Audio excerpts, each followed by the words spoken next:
E aí, pessoal, estamos começando mais um Espia na Rádio aqui na Rádio Vovó Dedé, exatamente às 3h10 da tarde do dia 30 de maio de 2022. Hoje recebendo Alisson Félix, nosso convidado de hoje, que é violonista e compositor. Então, música, né? Mais música aqui na casa de Vovó Dedé. Vamos conversar bastante sobre esse universo que a gente já tá bem inserido. Mas para conversarmos aqui hoje, nós temos o João Lucas. E aí, pessoal? Eu aqui, Amando Capalbo e Pedro Linhares. Boa tarde. Mas bom, Alisson, primeiramente, acho que seja bem-vindo mais uma vez, né? A gente vai conversar sobre a sua trajetória. Eu acho que a Casa de Vovó Dedé, de certa forma, ela entra aí nessa trajetória. Então a gente vai falar bastante sobre essas particularidades da sua vida. Então eu queria te desejar uma boa-vinda novamente aqui. Muito e obrigado. Uma boa tarde mesmo. Mas pra gente começar, eu queria entender como foi que começou esse universo da música, como foi que a música virou uma paixão, uma profissão. Primeiro, muito boa tarde a vocês também, né? Pedro, Amandu, Lucas. Pronto, a música pra mim, ela começou muito cedo. Acho que como a maioria de vocês que estão aqui na Casa de Vovó Dedé, eu, por acaso, tinha a escola de música ali perto da minha casa. E foi uma coisa que eu sempre achei bonita. Eu via nas fotos meu pai tocando violão. E aquilo ali me interessava. Outra coisa também que foi um fator determinante foi o fato de eu ouvir muita música quando eu era criança. Qual gêneros assim que você escutava? Variado. Eu não tinha um gênero específico. Eu escutava o que meu pai tinha na casa, lá em casa. Tipo, era o tempo da fita. Não tinha disco. Então, tinha Folhas, tinha John Lennon. Do nada, tinha Fevers. Aí, de uma hora para outra, podia ser que tivesse um samba canção ou um choro no meio daquelas fitas ali.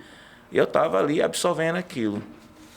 Depois que eu fui começar a pegar um instrumento, e aí, então, segui pra música, foi correndo. O primeiro foi o violão, então. Primeiro foi o violão, porém eu queria ser baterista. Só que a bateria, em 1900, lá Rebolinha, né? Era difícil você ter um acesso a uma bateria. Sim. Baterista. Então o violão ele veio pela falta de acesso? Como foi? Ele veio pela falta de acesso. Mas daí se apaixonou? Mas apaixonei. Porque foi uma descoberta muito gratificante sendo criança. Foi como você encontrar uma coisa, uma comida que você gosta, e você gostar de primeira. E depois dessa conexão com o violão, você acha que se você fosse tocar bateria daria certo também ou você acha que prefere mais o violão? E completando Rapaz, a pergunta do João Lucas, você ainda tem interesse em outro instrumento ou a própria bateria? Eu tenho interesse em vários instrumentos.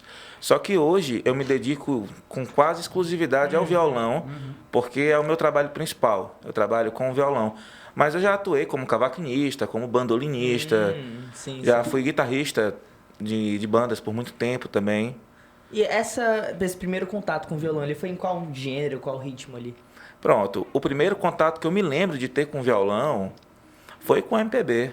Massa. Logo de cara, assim, eu comecei a aprender ali no Gênio Gomes, que é aquele colégio que tem ali em frente à base aérea, com o professor Carlinhos Crisóstomo. Inclusive, mandar um abraço aqui para ele. Muito grato a ele, até hoje a gente mantém essa comunicação, é bom ter esse mestre por perto. E dentro daquele universo ali tinha muita gente aprendendo. Então foi muito feliz para mim estar ali e absorver aquilo na hora. Foi com quantos anos, assim, mais ou menos? Cara, isso tá com mais de 20 anos. Já tá... Não, mas você tinha quantos anos na época? Na época eu tinha 8 para Não, fazer então 9 o violão anos. ele veio assim na infância. Ele já. veio bem criança. E como foi esse desenvolvimento? A gente sabe que hoje você se dedica 100% aí ao instrumento, mas quando foi que começou o start de perceber, eu quero isso? Cara, o start de verdade para mim, de tocar violão com afinco mesmo, veio na adolescência. Eu levei isso como criança como uma coisa que eu gostava muito de fazer, mas eu nunca tive de fato, posso dizer assim, um incentivo firme que eu deveria seguir com aquilo. Eu gostava daquilo, era legal de fazer, tinha umas apresentações para fazer, bacana. Mas, ao mesmo tempo, assim, já tinha outra carreira planejada para mim. Sim. E por muito tempo eu fiquei nessa dualidade de saber se eu ia querer tocar ou não. Tanto fui trabalhar com outras coisas. Dia, assim?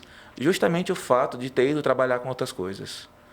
Depois que eu fui participar de outros empregos, né? Eu fui sentindo aquela necessidade, aquela falta de estar inserido naquele meio, que inclusive era um meio onde estavam todos os meus amigos, que foi o que eu fiz quando eu era criança, né? Era um meio que te acolhia, como funciona? Isso, não só me acolhia, mas também que era era gostoso Nutria estar naquele a essência, né? ambiente. Uhum. E falando um pouco da música, como foi assim se introduzir tão cedo a nível de desenvolvimento pessoal? A criança que começou ali tocando o violão e o adulto que é hoje. Qual foi a importância da música nessa trajetória? Cara, tem uma importância fundamental para mim. No fato de ser criança, ele não só me deu alguma coisa para fazer, como também me influenciou em ser mais responsável nas coisas que eu estava fazendo na época. Eu falei que eu tinha uma outra carreira planejada, né? Porém, quando a minha adolescência chegou, que após eu encerrar meus estudos no colégio, que eu fui descobrir, né, o que eu queria fazer de verdade, foi aí que bateu aquela vozinha lá no fundo, não, realmente não é isso aqui, quero voltar para isso. E foi a partir daí que eu comecei a investir. Que carreira era essa? A gente ficou meio curioso, a gente Cara, ouve. na verdade, né, o que estava planejado para mim, pelo meu pai, quando eu era criança, era ser militar. Queria que eu entrasse no exército. Quando eu fui dispensado, ele ficou muito tempo de mal comigo, Sério? porque achava que eu tinha pedido para sair. E, na verdade, eu fui dispensado. E aí, depois eu fui seguir, fui trabalhar, entrei no projeto Primeiro Passo, fiz todo aquele processo que a gente que nasce no subúrbio, que é da periferia, faz, né, para tentar procurar uma vida melhor. Mas veio o apoio dos pais depois, na música? Na música, meus pais me auxiliaram no início, me colocando justamente no Gene Gomes, que era o colégio que eu estudava. E depois meio que ficou por minha conta. Sim. Quanto mais eu tentava outras coisas, mais o caminho me empurrava de volta para a música. Uma dúvida, foi seus pais que te colocaram ou você escolheu, tipo assim, não tem bateria, vou violão mesmo? Foi eu que escolhi esse negócio. Inclusive, eu aperriei muito meu pai. Depois que eu vi a foto dele tocando violão, eu passei, acho que eu me lembro mais ou menos disso, que eu tinha 8 anos de idade, por aí. Dos 7 para os 8, eu passei 1 ano aperreando ele todo dia por um violão. Eu não sabia nem o que era aquilo, mas eu queria, porque eu achava bonito. Eu escutava nas fitas. E aí veio essa curiosidade. Como é que foi quando transicionou para o profissional? Quando você percebeu ali que tinha que ser mais sério, que tinha essa responsabilidade maior? Como foi entrar nesse mundo? Cara, o primeiro impacto grande que eu tive para me fazer realmente querer ser um bom profissional foi quando eu comecei diretamente com o choro. Como eu falei, o Carlinhos Crisóstomo, ele é um professor que sempre apoiava os alunos dele. E ele meio que foi direcionando a gente, mostrando várias coisas. Em determinado momento, ele mostrou o choro. Então, eu já estava um pouco afastado já da música nessa época. Já conhecia alguns choros. E alguns amigos meus começaram a ter contato com chorões ali da Aerolândia, do Pio 12. E no meio daquele contato, eles precisavam de alguém para tocar mais um violão para formar um regional. E eu já sabia alguns choros. E aí eu fui lá e, não, vamos nessa, eu vou entrar aqui com vocês. Sim. E daí nasceu o grupo Chega Chora. Só que esse grupo, ele foi um grupo amador, né? Começou, a gente não tinha noção do que era de fato o mercado profissional. Quando a gente foi a primeira vez em Viçosa, no Mel Show e Cachaça, participar de uma amostra competitiva, ali eu senti o que era um nível profissional e o que era tocar por brincadeira. Assim, brincadeira que eu falo é sem ter a responsabilidade de levar aquilo a cargo de uma profissão. Tá tocando porque é bom, mas não tá levando aquilo ali a sério. E aí deu para perceber, a partir dali, que música era um papo muito sério. A gente viu uma influência muito forte da música brasileira aí nessa sua trajetória. Qual foi a importância? Por que teve essa paixão, essa identificação? Cara, eu acho que tudo começou com o choro.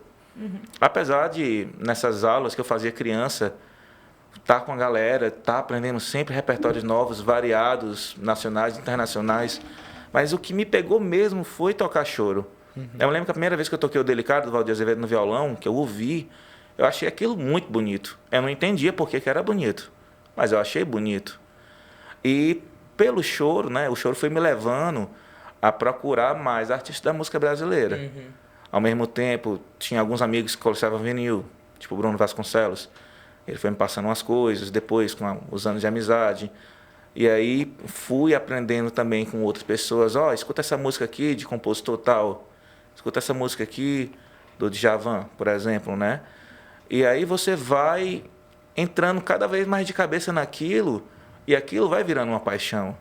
E influenciando também na forma que você vai executar o Sim. seu trabalho. E qual a riqueza da música brasileira? O que é que ela tem de diferente? Cara, a música brasileira, para mim, na minha opinião, ela é um universo extremamente vasto e belo da gente explorar. Essa riqueza, eu acho que a gente tem a rítmica dela, principalmente se a gente for puxar para o lado do choro, do samba ou do baião, tem essa questão da síncope, Sim. que dá esse swing bacana, que deixa a música dançante. Sem falar também nessa, se for fazer uma análise mais criteriosa, nessa parte da harmonia e melodia. Sim. A gente tem uma coisa bonita dentro dessas conduções. E a música brasileira também, ela tem uma característica que me interessa muito, que ela é meio antropofagista, né? Ela está sempre ali, mas está evoluindo, É. e ao mesmo tempo ela vai aprendendo com outras músicas. Sim, Não é o sim. caso que a gente estava falando aqui antes da entrevista, né? É.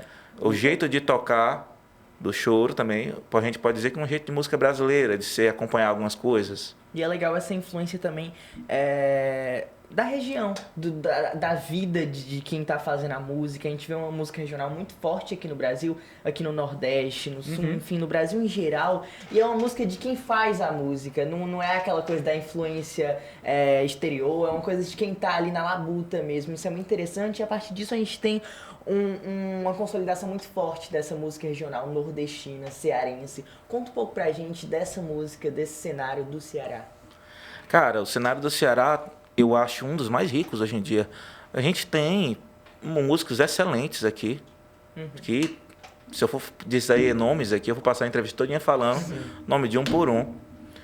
E, cara, a riqueza que a gente tem aqui, por exemplo, é muito difícil de você encontrar em outros lugares da mesma forma. Obviamente, todo lugar vai ter a sua forma de expressão, o seu jeito de fazer música, né? A nossa música, ela também nasceu um pouco disso. Sim. Já que as danças europeias inseriram aqui no Brasil, junto com as coisas de matriz africanas que vieram também, e tudo foi sempre uma grande fusão, né? Sim. Aqui do mesmo jeito, no Ceará. Para mim, eu acho que o baião é um dos gêneros que é mais gostoso assim de se ouvir, de se tocar. E é uma coisa nossa, uma coisa aqui do Nordeste. Não só especificamente do Ceará, né? Mas do Nordeste em si. Sim. Então Como é você que- também toca o baião? Como é que você lida com esses ritmos, com essas nuances dessa regionalidade no seu trabalho assim, profissional? Cara, na hora de compor é a hora que eu mais gosto de trabalhar com isso. Porque a gente tende a expressar a experiência que nós temos e também um pouco da influência que a gente tem de outras pessoas dentro dessa música. Então, para mim, a melhor hora de me entender com essa música é a hora que eu estou tocando ela. Que você sente que está funcionando. Sim. E Alisson tem uma coisa muito forte que a gente vê, a gente traz muito, exalta muito essa regionalidade, essa música regional, mas a gente também vê um desprezo muito forte do Brasil em geral. Sim. Por que isso? Por que a gente vê uma coisa tão rica ser tão desprezada hoje em dia? Cara, eu não vou saber te responder isso de uma forma muito coerente, eu teria que pesquisar. Mas eu acredito que hoje em dia a gente tem aquele problema de sempre, né? De comprar coisas que a gente não precisa, para trabalhar com o que a gente não gosta, para gastar dinheiro com coisas que a gente não precisa. É meio que, talvez por conta da influência de um mercado muito forte internacional, ou aqui mesmo dentro do país agora a gente vê um mercado muito mais forte de sertanejo, né? As pessoas tendem a desprezar aquilo que não está sendo tocado. Outra coisa também que eu penso muito, reflito muito sobre isso, é que muitas vezes a gente não tem tempo de ouvir música. Porque as músicas hoje, se você reparar, elas são feitas para durar 30 segundos, Ou um menos. minuto para viralizar. A música que faz sucesso é aquela música que está no TikTok, que viraliza. Exatamente. As pessoas não têm mais tempo de ouvir. Se você vai ouvir uma música, você não senta para ouvir a música. Você vai lavar a louça e bota o disco para rolar. Ou então, pior, você não consegue nem ouvir um álbum. As pessoas não escutam mais álbuns. Eu acho que eu vi a Beyoncé falando sobre isso. Sim. E tudo isso impacta no seu trabalho? Cara, impacta no trabalho de todo mundo. Se você não souber administrar o seu rolê da maneira correta, não vai pra frente. A gente fala um pouco do Brasil, dessa influência, mas uma coisa que me chama muita atenção é que essa música cearense ela é produzida no Ceará. Por que ela não é tocada no Ceará? Por que não tá em todos os lugares? Por que a gente não vê essa valorização do nosso povo com a nossa música? Cara, isso é um trabalho que tem que ser constante, né? Existe em vários cantos. Aqui mesmo, a Vovó Dedé é um canto que valoriza demais isso. Mas é trabalho de formiga. Pois é. A algum momento da história da música, eu não sei qual período, eu tô falando aqui sobre achismos meus, né? Sim. Provavelmente alguma coisa aconteceu que foi definhando. Não, pode ter sido essa questão mercadológica que a gente estava falando na estante, pode ter sido outros fatores. Assim, são coisas que vão acontecendo e a música vai se transformando. Mas eu tenho fé que, tal qual a música aconteceu antigamente, ela vai fazendo a espiral dela e voltando de novo para o nosso lugar. Quando eu comecei a tocar a música regional que você fala, aqui o baião, o forró, e depois também o choro, o samba, maracatu, cara, eu não via gente nova escutando isso. Quem estava escutando era eu, que era novo naquela época. Hoje eu estou com mais de 30, mas eu já consigo ver uma galera que gosta, uma galera jovem que curte essa música instrumental, que curte essa música regional, que não tem vergonha de admitir que gosta, só porque os amigos gostam de outro compositor, de um artista internacional. Eu acho que a gente está no caminho legal. Aos poucos estamos chegando lá. Alisson, tem uma coisa que me chama muita atenção também, é uma dualidade. A gente vê muito essa música de massa sendo imposta socialmente. A gente vê muita gente que gosta desse conteúdo, mas a gente também vê muita gente que é contra, que realmente abdica 100% desse conteúdo. E fica uma coisa meio confusa. E trazendo pra atualidade, a gente tem muitos ouvintes, assim, paralelos de música, que não para realmente pra ouvir, mas que gosta de música. E também fica confuso com essa situação do que você gosta, do que você não gosta. A gente ouviu aí na sua fala da influência dos amigos, a gente viu uma pressão muito forte pra gostar do que é dessa massa, do que é do entretenimento. Como é que você acha que fica, acho que você como produtor, né, de música, pro ouvinte, pra pessoa que vai ter acesso a essa música, essa coisa meio confusa desse cenário atual? Cara, isso é muito doido, porque ao mesmo tempo que as pessoas não escutam música com frequência, elas também não vão atrás de ouvir. E geralmente o que você faz? Como eu falei, a gente tem a tendência de procurar o que é mais prático. Então você escuta o que está na rádio, ou escuta o que está passando dentro do ônibus naquela hora, e isso vai pegando. Eu acredito que seja mais ou menos por aí. O gosto musical ele vai sendo manobrado a partir da grande massa que está escutando aquilo. Sim.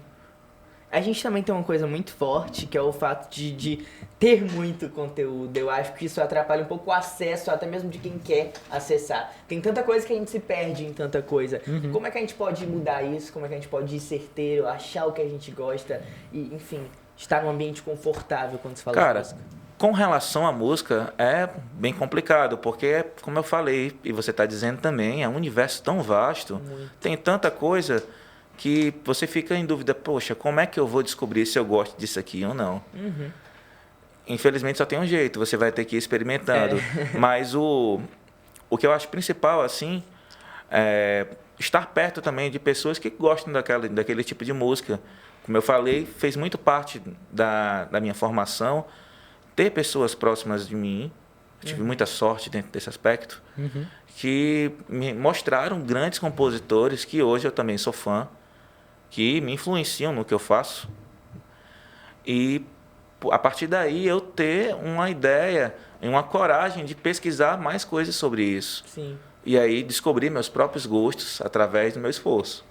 Mas no primeiro momento, ser influenciado e deixar-se influenciar, claro, né? Para também poder influenciar e assim a gente vai se ajudando mutuamente. Acredito que sim.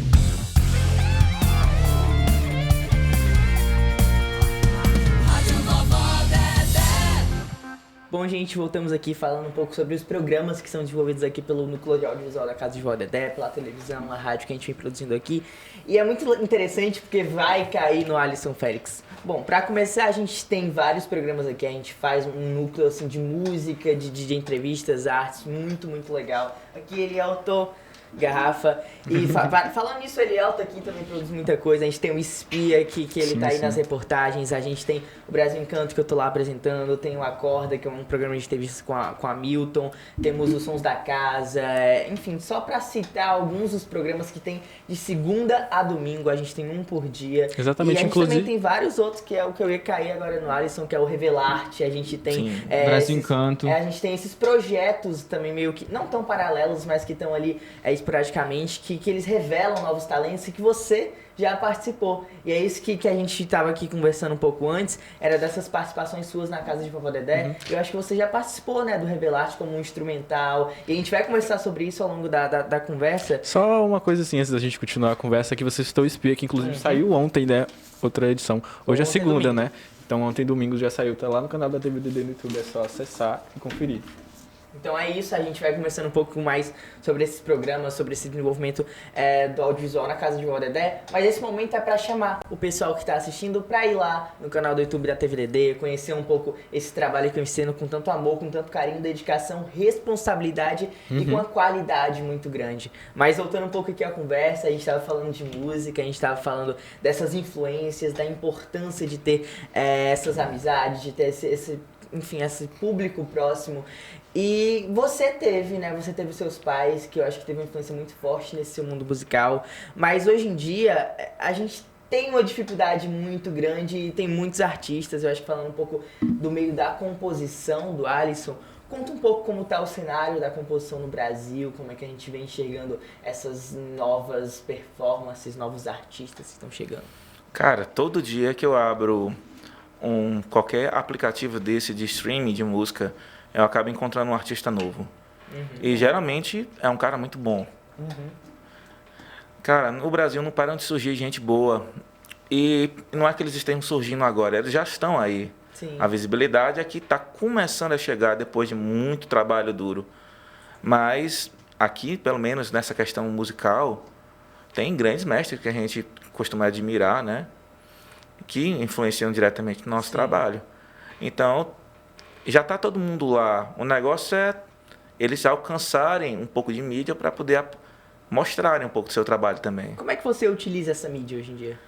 Cara, por exemplo, na minha participação aqui no Revelarte, a gente conseguiu gravar aquele show. A partir daquele show, eu lancei um disco, Que legal. que é o Bem Melhor. Esse nome desse show é Bem Melhor, que também foi o nome do disco, que ficaram com 8 músicas, se eu não me engano agora. E vou divulgando esse trabalho pelo streaming de música. Já o meu trabalho enquanto instrumentista, atualmente, né, estou pegando essa onda também de tentar divulgar um pouco mais ele pelas redes sociais. Eu confesso que eu nunca fui muito assíduo. Agora que eu estou começando a tentar me inserir nisso, que é uma ferramenta bacana para você também procurar um nicho de pessoas que vão gostar da sua música. Hoje em dia você não precisa mais estar somente naquele boca a boca, tocando ali, esperando que o pessoal preste atenção. Você posta lá e vai ter uma galera que vai procurar aquilo ali, tipo, por meio das hashtags, por exemplo, né? Sim. E já dá para você chegar em alguma coisa, né? Alisson, Agora é trabalhoso. qual é o seu objetivo, assim, como artista? Onde você pretende chegar? Como artista, nesse momento eu estou um pouco parado. O meu objetivo atualmente está mais como professor. Como professor, Como que professor. legal. Eu não deixei de ser artista. Eu dei uma pausa um pouquinho nessa questão de trabalhar mais de explorar mais essa veia artística para dar uma ênfase maior nessa questão de trabalhar com música, de ser professor, de passar música também. Por quê? Para começo, né? Para eu também conseguir passar esse conhecimento que eu obtive para outras pessoas e como uma forma de trabalho. Claro que eu não pretendo abandonar a minha carreira artística, eu continuo fazendo coisas, mas atualmente eu não estou dando tanta ênfase quanto eu dava antes. Sim. Eu dava ênfase de 100% para aquilo. Hoje eu estou 50-50. Mas essa necessidade, ela veio mais pelo mercado de trabalho ou por uma necessidade pessoal? Veio tanto pelo mercado de trabalho quanto por necessidade pessoal. Chega um momento que você percebe que investir na música é essencial. Sim. E você precisa ter capital para investir naquilo ali. Uhum. Então fala um pouco dessas suas aulas, são virtualmente, são pessoalmente, como está Eu sendo assim? trabalho como um professor de música simples. Legal. Sempre eu dou aula em escola, eu dou aula particular também, mas é sempre voltado para a música. E a gente vê um pouco desse desenvolvimento nessa maneira de ensino. Então ela deve ser diferente, deve ter alguma coisa aí que potencializa o Alisson. O que é que tem aí que pode ser diferente dos outros? Sobre a minha maneira de ensinar, Isso. na verdade, a minha maneira de ensinar é muito básica. Como eu fui ensinado com tradição oral, né, eu tento passar o máximo possível com essa tradição oral. Claro que também explorando para os meus alunos ou os futuros alunos que vierem, que eles precisam aprender também novas coisas para que eles sejam músicos melhores. Se você trabalha apenas aprendendo a tocar de ouvido, tal momento você vai ficar estagnado, porque vai ter muita coisa que você vai deixar passar batido nesse vasto universo que a gente tem hoje de conteúdo, só porque você não tem algumas habilidades específicas. Sim. Como é que funciona repassar a parte teórica da música? Cara, para mim é uma das partes mais divertidas. É como se você estivesse aprendendo um novo idioma. Você vai aprender uma partitura, você tem que aprender a decodificar aquilo, né? E quais os meios que você usa para fazer aquilo. E é por meio oral o seu ensino, tanto teórico? É um ensino teórico, mas claro que eu passo bibliografia Tá. para que a galera não fique perdida.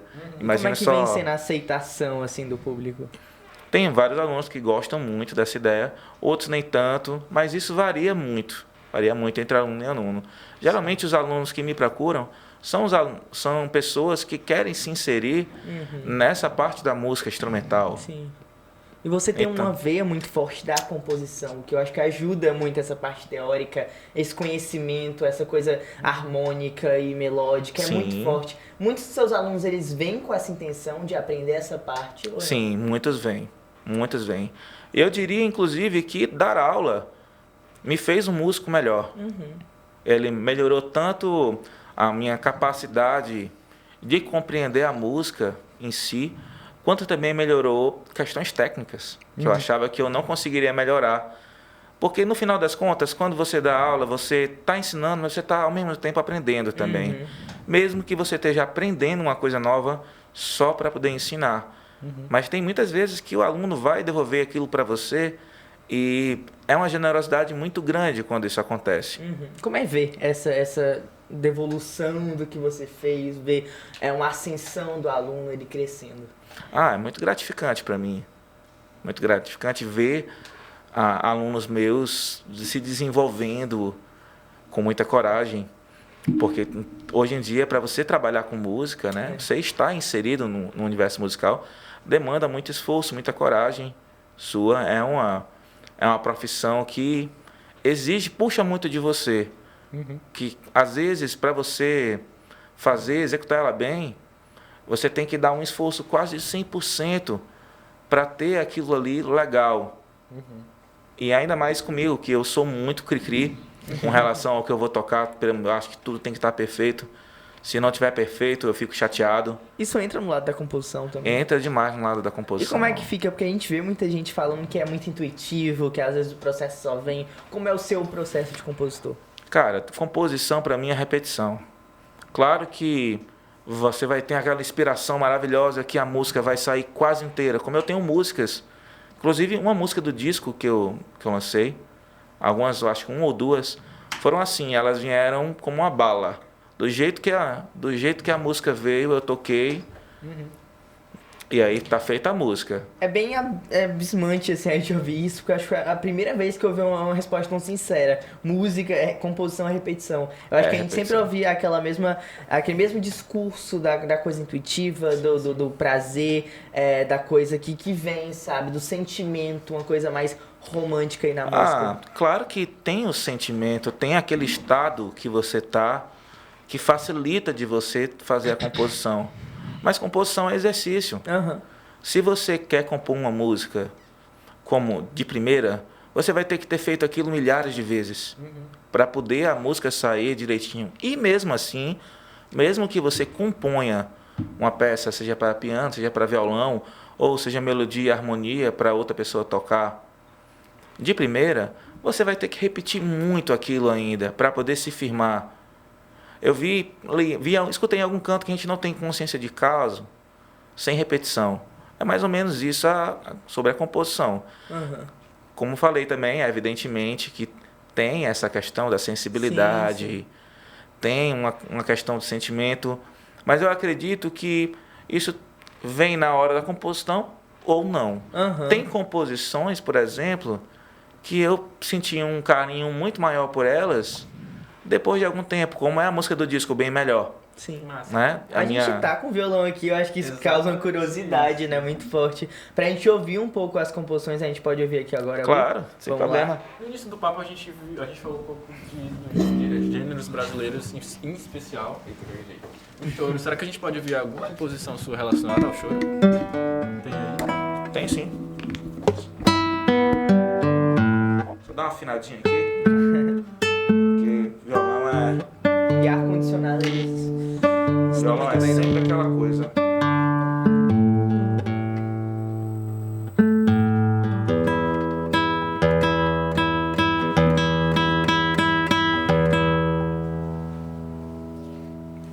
Vamos ver, um choro, né? Aqui.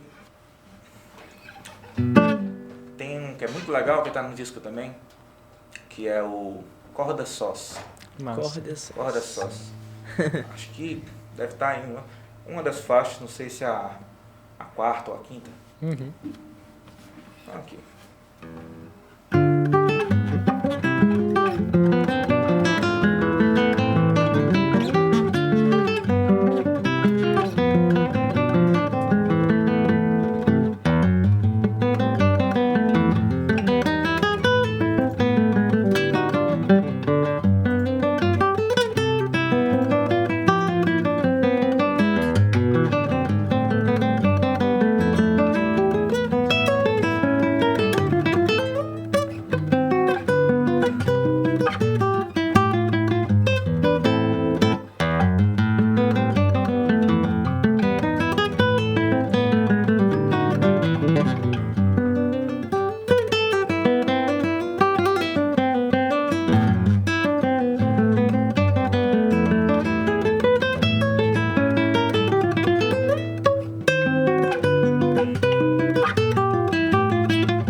Alisson, a gente vem falando bastante música, a gente vem desenvolvendo bastante um papo e eu acho que a gente pode chegar na pergunta que eu quero fazer agora, que inclusive ela continua, dá continuidade a essa parte das aulas, essa parte de ministrar, essa parte de repassar conhecimento e de novas pessoas estarem surgindo aí no caminho da música.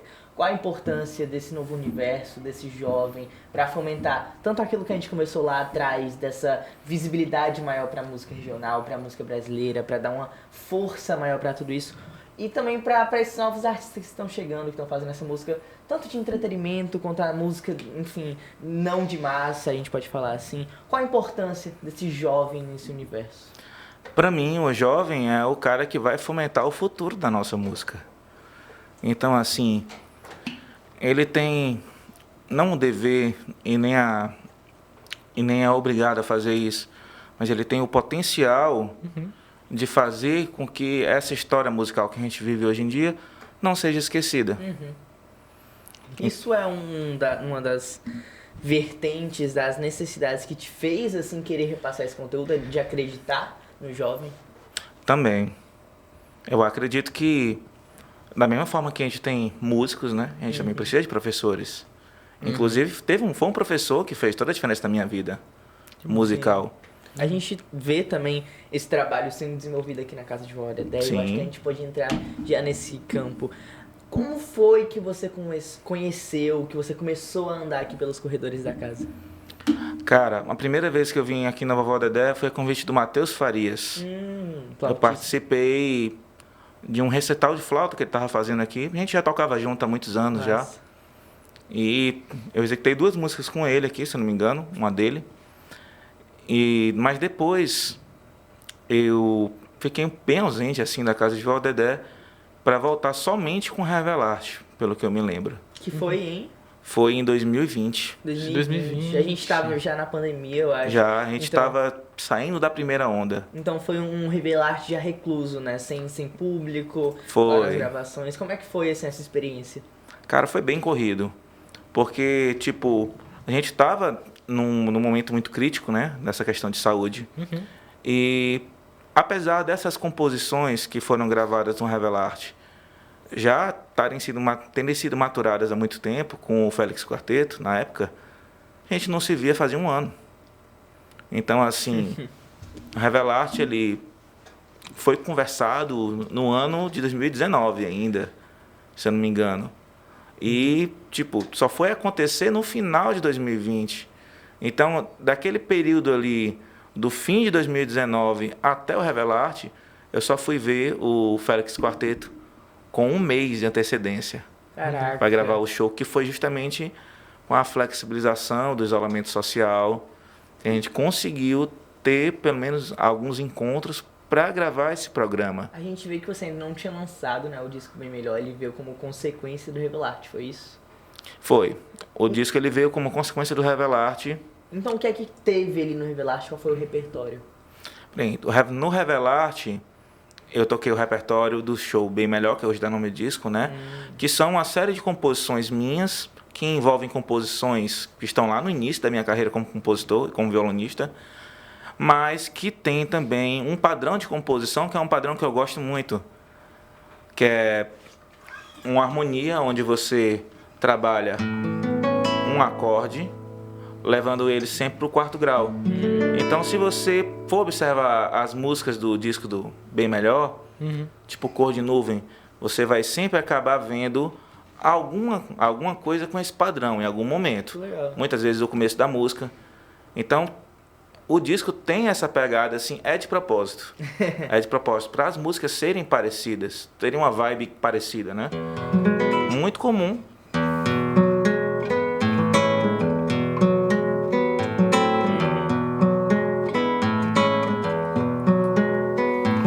Aqui, por exemplo, nessa música, já uso dois padrões, mas que também são muito presentes nas minhas composições. Que é um padrão do 1º grau da tonalidade, e aí vou pro 4º grau. Faço a mesma coisa, só que depois volto pro grau menor. Isso aqui você vai ver sempre nas músicas do Bem Melhor. Sim. Tem. Poucas músicas são diferentes disso. A gente ouve também que você volta um pouco pro passado e vê as primeiras composições. Como é olhar para esse passado? Como é olhar com você que tem tanto perfeccionismo aí, tem um critério tão alto, olhar pro começo? Cara, eu acho divertido. Ou antigamente, Divertido. já me frustrei muito com isso. Poxa, como é que eu gostava disso aqui? Mas hoje em dia eu acho bem divertido porque revisitar o nosso passado às vezes faz a gente adquirir experiências novas no presente. Então, músicas que eu não tocava há séculos, por exemplo, né? Eu tô de novo dando uma olhada nelas e passando a gostar. Agora tendo uma nova visão sobre as minhas próprias músicas, fazendo um novo encontro meu com elas, né? Você costuma aprimorar essas músicas ou você as toca como elas são? Cara, muitas vezes é impossível de não aprimorar. Tem uma coisa que você compôs quando você tinha menos assunto para falar, né? E depois que você expande melhor esse assunto, Sim. você quer dar uma mexidinha. Não, vamos dar uma pinceladinha ali. Não te dá medo, não? De alterar as músicas. Algumas sim, outras nem tanto. Porque a gente vive numa dualidade também muito complicada com relação a de compor. Você tem que pensar se você quer compor uma coisa que é o melhor possível ou se você quer fazer um registro daquele momento que você compôs. Isso é bem complicado. O que é que mais pega e o que é que mais você vem fazendo? Com relação à É o composição, registro ou é o melhor de si? hoje em dia eu tento fazer o melhor que eu posso, mas de uma maneira mais simples. Que legal. A maioria das coisas que eu mudo nas minhas composições hoje em dia não são coisas de complexidade. É pelo contrário. Eu deixo elas mais simples, porque eu estava colocando informação demais naquele primeiro momento. Você acha que suas músicas, elas também podem entrar nesse trabalho como professor? Elas podem ser colocadas na prática como algo didático? Pode, claro. O choro, por exemplo, é uma das coisas mais didáticas que eu conheço. Se a pessoa que vai aprender o choro, o aluno, por exemplo, ela sabe ler uma partitura legal, ou então tem um ouvido bom, o choro vai cair como uma luva. Geralmente o choro ele é bem quadradinho, né? Ele tem uma melodia que ela não tem motivos específicos, mas ao mesmo tempo você consegue simbolizar por partes. Tem a parte A de choro tal. Sim. A pessoa vai aprender aquela primeira parte ali e vai ficar nela para ficar boa. Didaticamente falando, uma vez que você aprende uma parte de um choro, você vai encontrar mais uns 10 choros aí muito parecidos. A gente viu também você falando no começo que você passeou um pouco pelos instrumentos aí, parentes do violão, a gente tem o cavaquinho, tem acho que o bandolim também. Sim. E nesses ritmos que a gente tava falando, acho que nos ritmos brasileiros, né, choro, enfim, samba, como foi olhar o que você já trabalhava, só que em outra perspectiva, assim, com outro instrumento? Cara, foi muito legal.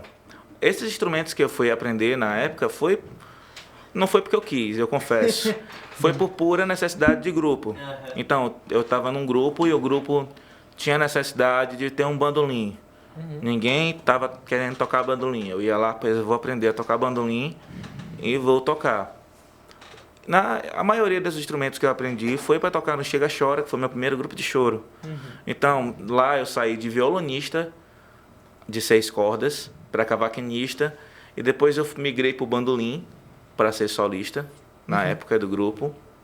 Depois voltei ao cavaquinho e passei muitos anos tocando só cavaquinho para depois migrar novamente para o violão, para me dedicar exclusivamente só ao violão. A gente vê um pouco a sua necessidade de composição, essa veia aí que corre, e você toca violão 6 cordas aí. Sim. Já teve contato com 7 cordas, já teve a necessidade, assim, até mesmo pro compositor de colocar a 7ª corda, como foi? Já tive... Eu toco 7 cordas também. Que legal. Eu passei um tempo com essa experiência, porém eu prefiro o violão de 6 cordas. Por quê? Porque eu me sinto mais à vontade com ele. Para mim, a forma de compor no 6 cordas me parece mais adequada, mas é um gosto meu. Além de que tem uma coisa muito importante nesse instrumento, na música brasileira, de levantar essa tradição do violão de 6 cordas também. Tipo, você vai ver muito comumente as pessoas que tocam música brasileira hoje tocarem 7 cordas. Essas pessoas têm veia do choro, têm veia do samba, tocam música nordestina, como a gente falou aqui, tocam MPB também. E é massa. Muito legal, 7 cordas. Porém, o instrumento que eu aprendi foi o de 6. Então, mesmo eu tendo meio que me apropriado dessa linguagem dos 7 cordas, É uma no coisa período que eu afetiva. passei tocando 7 cordas, eu ainda prefiro tocar o de 6. Isso é uma coisa afetiva? É uma não? coisa afetiva, mas é uma questão também de técnica. Tipo, agora a gente tocou no ar-condicionado aqui, foi difícil pra mim pra caramba. Mas se fosse um 7 cordas, por exemplo, seria bem mais difícil Sim, pra mim ainda. entendi. E são instrumentos diferentes, cara. Não tem pra onde correr. Todos dois são violão, mas se coloca uma corda a mais, É. muda tudo. Muda tudo.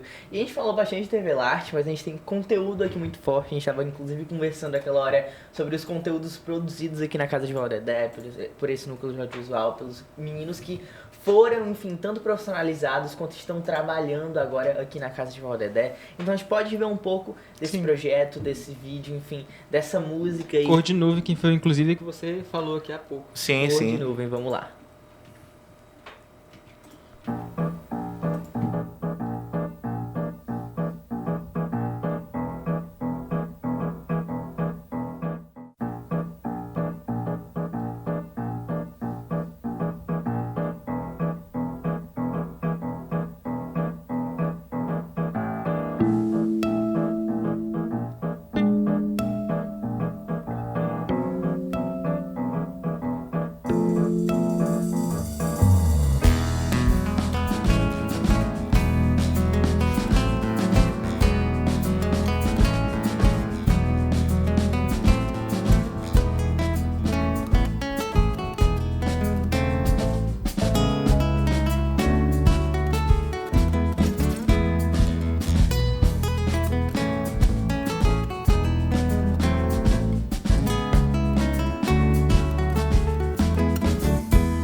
Nossa, eu trabalhei com a cantora Ilha e com o Paulo Belim, outro cantor também.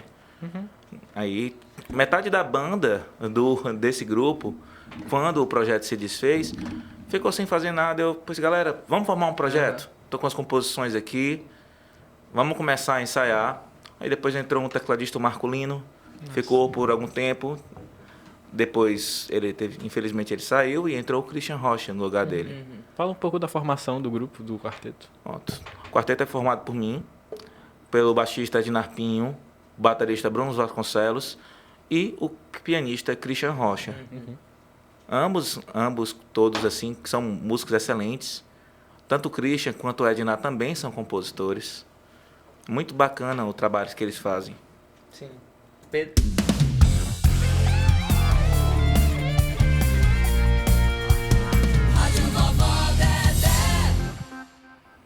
Passando aqui só para lembrar a todos e convidá-los também que todo dia tem programa no canal da TVDD. Aqui também tem no Facebook, né, a rádio, mas também tem um canal no YouTube, TVDD, bem facinho de achar. E todo dia de segunda a domingo tem programa. Inclusive, duas pessoas que estão aqui participaram e participam do programa, que é o Brasil Encanto. A Amandu apresenta e o Alisson também já participou do Brasil Encanto do Alves Nascimento, alguma coisa assim, né? Foi, eu me lembro que eu substituí o Lucas em uma edição que ele não podia, o Lucas Everdosa. Sim, sim.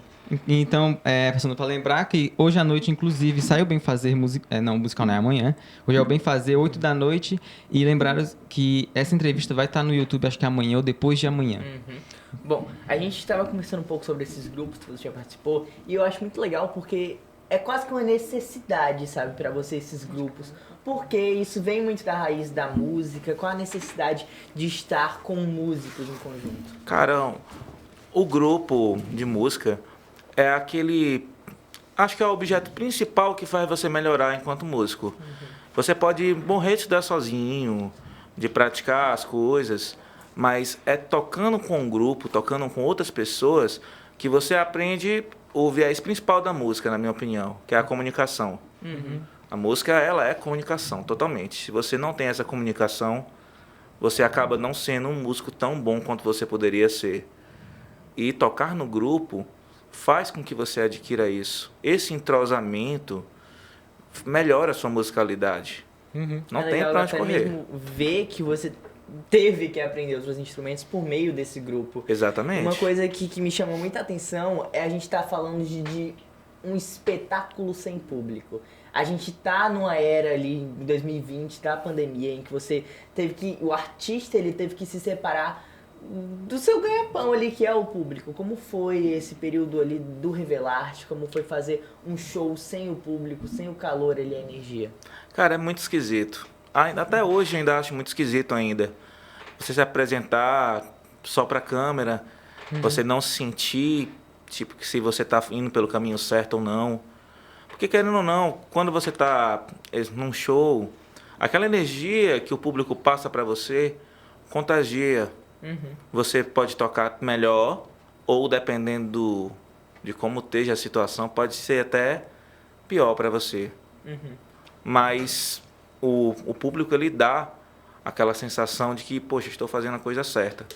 Sim. Como gostei muito da resposta ali, da composição, de ser esse negócio da repetição, de ser uma coisa bem sincera. Já que a composição, ela é repetição, o que a música é? Cara, a música é o resultado de tudo que você estudou e tudo que você é. Pra mim é isso. Então sendo a sua bem música claro. hoje, ela é boa? Se a minha música é boa ou não, acho que a galera que vai ouvir é que Mas vai você dizer, tem um né? critério, assim, você mesmo com essa perfeição. Mas enfim. hoje em dia eu gosto mais do que eu faço. Tipo, antigamente para compor eu demorava muito tempo. Porque eu queria escolher o que eu ia compor. Na verdade, hoje eu deixo fluir com mais naturalidade. E à medida que isso vai fluindo, fica mais fácil para mim de complementar, de pincelar as composições para que elas fiquem do meu agrado. Isso vem com desenvolvimento, né? Vem com essa trajetória, essa... Sim. Você ganhou muita experiência. É um amadurecimento que a gente vai tendo ao longo dos anos, né? O que é que mudou? A gente conversou lá no começo das suas composições. Você fala às vezes que é até difícil olhar pra trás, mas o que é que tem diferente nesse amadurecimento? O que é que fez ali uma diferença pra você? Eu acho que principalmente saber o que eu posso e o que eu não posso. O que eu consigo e o que eu não consigo. Quando você começa a tocar, qualquer pessoa que você começa a gostar daquilo e você tende a admirar algumas músicas, alguns compositores, você quer tocar aquilo ali. Só que às vezes tá um pouco distante do que você consegue fazer agora. Tanto em técnica, ou amadurecimento que você precisa ter para ser um bom executante daquela música, né? E isso vale assim para qualquer instrumento ou para cantor também. E quem você admira hoje? Cara, hoje em dia, as pessoas que mais me influenciam, eu posso dizer assim, no meio musical, dos violonistas são o Yamandu, o seu xará, o Marco Pereira e o Alessandro Penese. Mas na música em geral, eu tenho várias pessoas que eu gosto de continuar ouvindo, tipo o Hamilton de Holanda. É um dos grandes caras assim que toda vida, vou procurar alguma coisa nova para ouvir, vou ver se o Hamilton de Holanda tem alguma coisa. Outro cara também que eu acho muito bacana, aqui hoje eu estou ouvindo menos, é o Proveta, o Nailor Proveta, do clarinete. A música brasileira hoje em dia ela ainda é muito forte dentro de você? Você tem essa necessidade de consumi-la? Tenho. Todos os dias. Apesar de eu não ouvir só música brasileira, mas... Né? Já fala, né? Nem só de pão vive o homem. A gente começou, acho que antes da entrevista, sobre essas influências não só brasileiras. Acho que pra gente ir fechando a entrevista, a gente tá quase terminando aqui, conta o que é que compõe o Alisson, o que é que tá aí dentro, o que é que tudo assim, para além da música brasileira, para além de tudo que a gente conversou, o que mais agrega? Cara, o jazz, com certeza, agrega muito. A música da América Latina me interessa muito. E principalmente a música flamenca, que foi uma coisa assim que eu pirei muito por muito tempo, escutando o Paco de Lucia, o Vicente Amigo, e entre mais essa mistura, né, dessa música, o próprio fusion, que já é uma espécie de mistura, né, o jazz misturando com outras coisas, me instiga muito a ouvir essa música mundial. Então a gente pode ir encerrando mais um Inspira na Rádio aqui com música, com essa música que te inspira? Claro que sim. Vamos lá. Qual seria a música? A gente vai ouvir aqui. Ah, tá.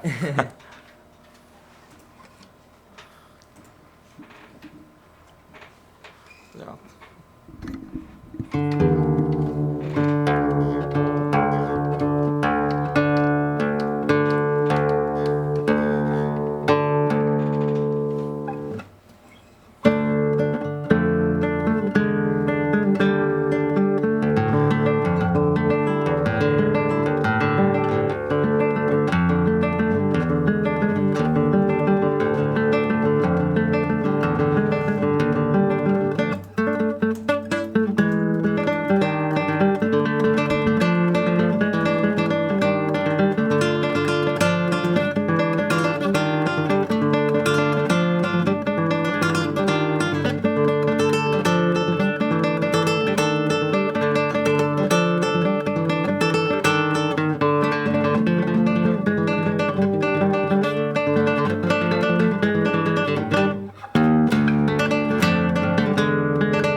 Então, eu acho que é com essas boas vibrações das cordas do violão do Alisson que a gente vai encerrando mais um Espia na Rádio aqui na Rádio Vovó Dedé. Muito obrigado a todos que assistiram. Muito obrigado, Alisson. É isso, gente. Um beijão e até a próxima. Até.